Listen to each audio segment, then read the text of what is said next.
wewe mwenyewe ulikuwa pia shahidi kwamba Yanga, naamini Yanga tutoki kwa JKT. Yanga haichezi vizuri. Sasa leo scope Yanga imecheza vizuri, Yanga imecheza vibaya au nini?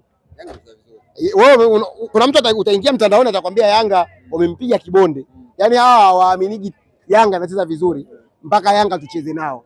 Na inshallah kilio chao kinaenda kutamatika kabisa kwamba Yanga inacheza vizuri na ina kocha mzuri. Leo usikii mtu yote akimwandika kocha wa Yanga ana mpira mgumu kwa sababu tumeshinda goli 5. Lakini ndio kurukaruka kwa marage kuiva kwake. Sisi tushachukua zetu 3 muhimu, wazungu wanafanyaga hivi. Afu anachomekia cha. Tushachukua pointi zetu 3, tunasubiri next stop ni nani? Mwembe wetu wa nyumbani. Sasa yule leo tulikuwa tunamwanza JKT, tumejikuta tumeshinda 5. Sasa huyu mwembe wetu wa nyumbani muda wote ambao tunatikisa tunakula maembe itakuwa ngapi?